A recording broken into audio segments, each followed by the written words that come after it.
Good morning to all of you. On Saturday, we have finished the half chapter of our supplementary book, The Teeny Teacher. So, today we will discuss the remaining part of the chapter. So, let's see the text.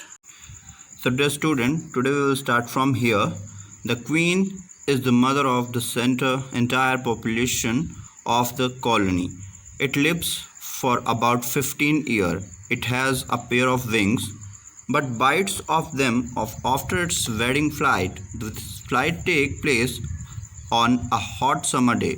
The queen leaves the nest and goes out to meet a male ant, a drone, high up in the air. On its return to earth, it gets rid of its wings, then does nothing but lay eggs.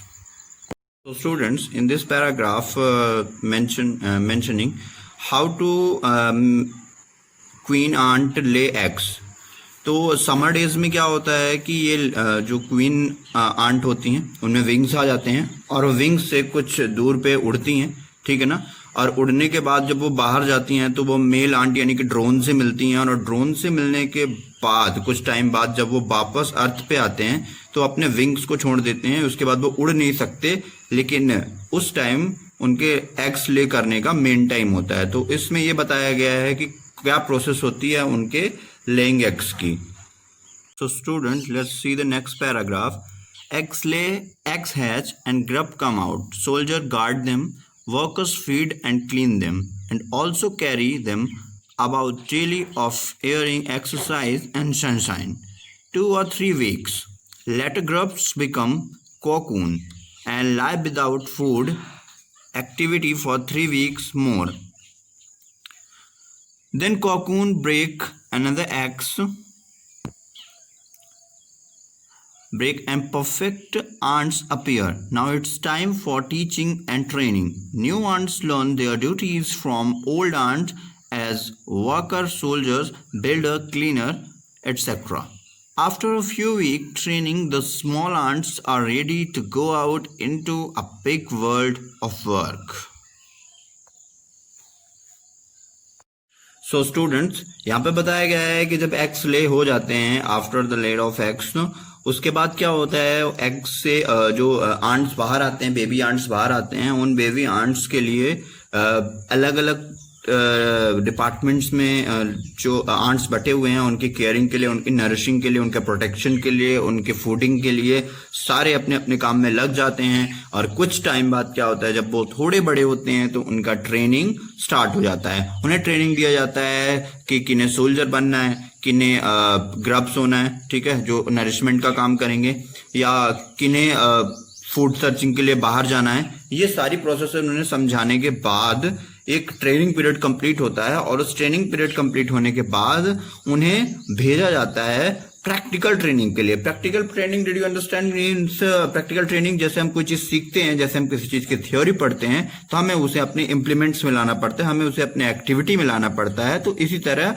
उनकी training का जो practical time होता है वो होता है जब उन्हें बाहर भेजा जाता है फूड सर्चिंग के लिए, या जिस चीज की उन्होंने ट्रेनिंग ली है वो काम एक्चुअली में करने के लिए.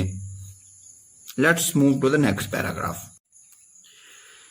An anthill is a home not only for ants but also for some other creatures. Beetle, lizards breed of ants and greenfly.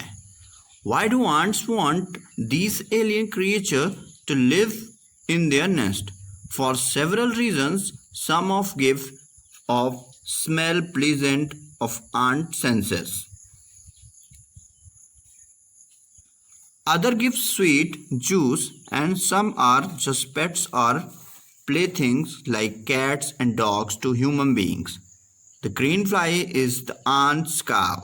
The ants train to give honeydew like milk with a touch of their antennae. They milk it just as we milk the cow. So students, did you remember anthill? Anthill means जहाँ पे ants रहती हैं, जहाँ पे ants अपने रहने के लिए बनाते हैं कई सारे रूम्स और पैसेजेस. तो इन एंथिल में ना सिर्फ आंट रहते हैं बल्कि उनसे जुड़े और कई सारे क्रिएचर रहते हैं, जैसे कि green fly, beetle etcetera. Okay, green fly और बीटल्स जो होते हैं इनको आंट के एंथिल में रहने की परमिशन आंट कैसे देते हैं? वो उन्हें इसलिए दिया जाता है कि जैसे हमारे घर में कई सारे पेट्स भी रहते हैं, है ना, वैसे ही इनके पास भी अलग अलग सेवरल रीजंस के लिए इन्हें रखा जाता है। जैसे कुछ को रखा जाता है कि उन्हें प्लेजेंट स्मेल दें, ठीक है, कुछ को रखा जाता है जो उनके लिए सर्चिंग फूड में हेल्प करें, कुछ जो ग्रीन फ्लाई होता है, ग्रीन फ्लाई को रखने का रीजन है ग्रीन फ्लाई उनके लिए हनी ड्यू ला के देंगे। जैसे कि हमारे घर में हम काव रखते हैं एज अ पेट, और वो काव को एज अ पेट रखने का रीजन है कि हमें उससे क्या चाहिए होता है, मिल्क। तो एज अ मिल्क उन्हें हनी ड्यू की जरूरत होती है, और वो भी ग्रीन फ्लाई को एज पेट रखते हैं जिससे कि उन्हें हनी ड्यू मिल सके। Okay, let's move to the next para. So student, let's see the next para from here. Have human learned as much as ants have? Perhaps they have, but they haven't put their learning to good use. They may still learn a few things from the teeny teacher: hard work, sense of duty and discipline, cleanliness, care for the young ones, and above all, a form of loyalty to the land where they live.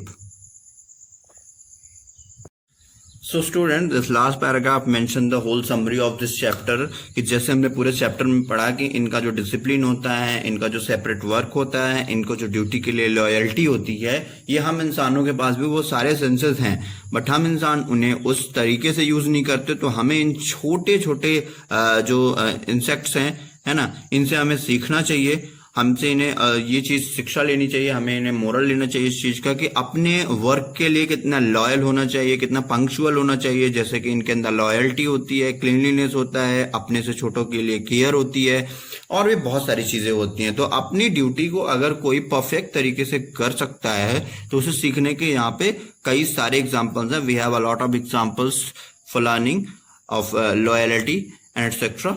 So explanation is over, और अब हम exercise के लिए move करेंगे। Then I am going to upload some pictures regarding the exercise of this lesson. So students, keep learning the chapter. Okay, have a good day.